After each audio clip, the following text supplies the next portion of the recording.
नमस्कार. संपूर्ण समृद्धीमध्ये आपलं स्वागत आहे. आपलं स्वागत आहे.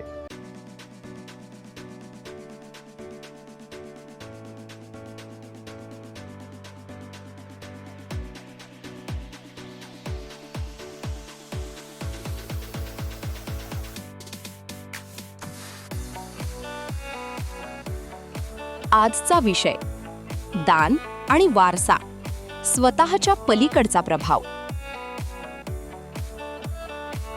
सकारात्मक प्रभाव पाडल्याशिवाय मिळवलेली संपत्ती निरर्थक असते. तिसऱ्या टप्प्यापर्यंत पोहोचल्यावर तुम्ही तुमच्या वारशाचा म्हणजे लेगसीचा विचार करायला हवा. तुम्हाला मागे काय सोडून जायचे आहे, तुम्हाला कोणाला मदत करायची आहे आणि जगावर तुम्हाला कसा प्रभाव पाडायचा आहे. विज्ञान स्पष्टीकरण.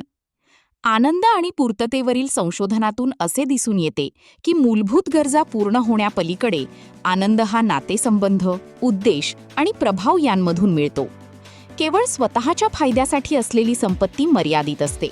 प्रभाव निर्माण करणारी संपत्ती पूर्ततेच्या बाबतीत अमर्याद असते. कृती विश्वास चक्र. संपत्तीच्या बाबतीत वारसा किंवा पुढील पिढीसाठी काहीतरी निर्माण करणे, लेगसी, याविषयीचा विचार अधिक वेगाने बळावत आहे. आपण संपत्ती का निर्माण करत आहोत हे जेव्हा स्पष्ट असते तेव्हा ती निर्मिती अधिक वेगाने आणि अधिक आनंदाने साधता येते. कार्यपद्धती, कृतीचे टप्पे. 1. चिंतन करा.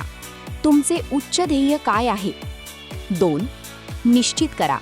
तुम्हाला कोणाला मदत करायची आहे? 3. निर्णय घ्या. मदतीसाठी तुमची रणनीती काय असेल? उत्पन्नातील हिस्सा 10 ते 50%. मदतीचे प्रकार: थेट मदत, संस्था, विशिष्ट कार्य किंवा उद्देश. सामाजिक सहभाग, इतरांना मार्गदर्शन करणे. 4. अंमलबजावणी करा. आत्ताच मदत करण्यास सुरुवात करा. 5. विस्तार करा.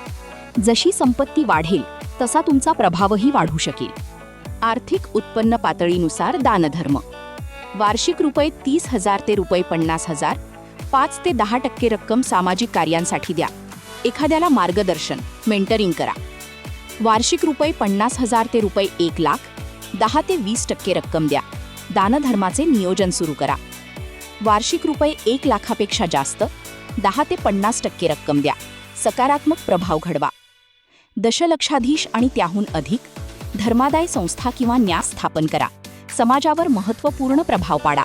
महत्त्वाची टीप: सर्वात परिपूर्ण श्रीमंत लोक सर्वात जास्त देतात. हे सहसंबंधित नाही, ते कार्यकारण आहे.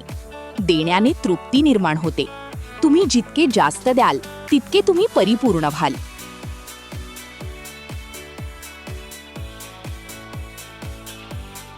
आज आपण काय शिकलो? संपत्ती प्लस प्रभाव म्हणजे खरे यश. दानधर्मातूनच चिरस्थायी वारसा घडतो. दान केल्याने अधिक सखोल समाधान मिळते. तुमच्या पैशापेक्षा तुमचा प्रभाव अधिक काळ टिकून राहतो. बदल घडवून आणण्यासाठी जगाला तुमच्या संपत्तीची गरज आहे.